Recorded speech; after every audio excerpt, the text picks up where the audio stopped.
મામલે હવે રાજકારણ ગરમાયું છે અને સત્તાર પર કોનો હાથ એ સવાલ હવે ચર્ચિત બન્યો છે। હર્ષ સંઘવીના ટ્વીટ બાદ આપના ઈસુદાન ગઢવીએ વળતો પ્રહાર કર્યો છે અને મુખ્ય આરોપીનો ભાજપ સાંસદ વિનોદ ચાવડા સાથેનો ફોટો પણ ટ્વીટ કર્યો છે। આરોપીના ભાજપના સાંસદ સાથે શું સંબંધ છે તેવો સવાલ પણ ઈસુદાન ગઢવીએ ઉઠાવ્યો છે। મુખ્ય આરોપી સત્તારે 2023માં જ આપમાંથી રાજીનામું આપ્યું હતું તેમ પણ ઈસુદાન ગઢવીએ નિવેદન આપ્યું છે।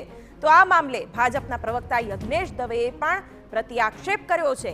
નકલી ઈડી આપના નેતાને ભાગ આપતો હોવાનો આક્ષેપ લગાવ્યો છે।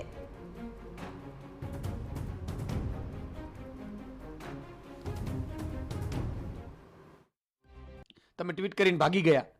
આજે મેં વળતો ટ્વીટ કર્યો છે અને એ ટ્વીટમાં મેં પ્રૂફ આપ્યા છે કે આ જે ભાઈ આરોપી છે નકલી ઈડીમાં પકડાયેલ એ તો ભાજપનો સભ્ય હોવાનો શંકા છે। ભાજપના સાંસદ સાથે એમને ફોટા છે, પોલીસ અધિકારીઓ સાથેનો ફોટો છે, એસપીને ગુલસ્તો આપીને એનો ફોટો છે, એટલે કે પોલીસ સાથે એમના સંબંધ છે, ભાજપના સાંસદ સાથેના સંબંધો છે। તો હર્ષ સંઘવી ખુલાસો કરે।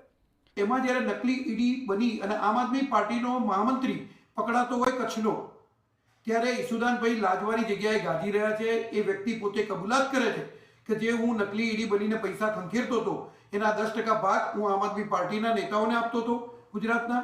સાથે સાથે એને પોલીસ નિવેદનમાં એ પણ લખાવ્યું છે કે હું કચ્છની જે આમ આદમી પાર્ટીનું કાર્યાલય છે એ કાર્યાલયનું ભાડું અને કાર્યાલયનો તમામ ખર્ચો એ અબ્દુલ સત્તાર જે આ ગુનેગાર છે પોતે ભોગવતો હતો। ગૃહ રાજ્યપ્રધાન હર્ષ સંઘવીએ ટ્વીટ કરીને નકલી ઈડીના આરોપી અબ્દુલ સત્તારના તાર આમ આદમી પાર્ટી સાથે જોડાયેલા હોવાનો આરોપ લગાવ્યો છે। તો આ મામલે હવે આમ આદમી પાર્ટીએ પણ વળતો પ્રહાર કર્યો અને ઈસુદાન ગઢવીએ ભાજપના સાંસદ સાથેના ફોટા ટ્વીટ કરીને કહ્યું કે આરોપી સત્તારના ભાજપના સાંસદ સાથેના ફોટા છે તો તેનો ભાજપના નેતાઓ સાથે શું સંબંધ છે। નકલી ઈડી અધિકારી મામલે હાલ તો રાજકારણ ગરમાયું છે। નકલી ઈડી રેડ કેસમાં પૂર્વ કચ્છ એસપીએ પણ મોટો ખુલાસો કર્યો છે। આરોપી અબ્દુલ સત્તારે અનેક લોકોને ઠગ્યા હોવાનો ખુલાસો પોલીસે કર્યો છે। આરોપી આપનો કાર્યકર હોવાનો પણ ખુલાસો થઈ રહ્યો છે। સાથે ઠગાઈના રૂપિયા પાર્ટીમાં વાપરતો હોવાનો પણ ખુલાસો પોલીસ તપાસમાં થયો છે। પૂર્વ કચ્છ પોલીસને તપાસ દરમિયાન અનેક મહત્વપૂર્ણ માહિતી સામે આવી છે।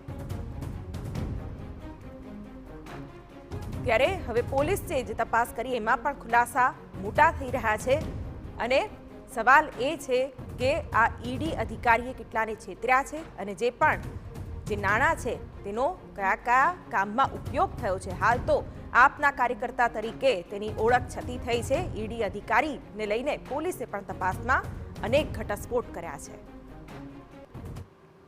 અબ્દુલ સત્તાર માંજોઠી એમની જે સંડોવણી નીકળી છે અને જે અત્યારે બધા આરોપી 11 દિવસની રિમાન્ડમાં છે, આમાં ગઈકાલે એવું પણ એક ઘટસ્ફોટ થયો કે જે અબ્દુલ સત્તાર માંજોઠી છે એ આમ આદમી પાર્ટીના કાર્યકર છે અને અલગ અલગ ટાઈમમાં એ પાર્ટીના જે નાના મોટા કાર્યક્રમો હોય એમાં જે એમની ગેરકાયદેસર પ્રવૃત્તિ હતી એમનાથી જે પૈસાનું ઉપજ થતી હતી એના પાર્ટીની પ્રવૃત્તિઓમાં ઉપયોગ લેવામાં આવ્યો છે।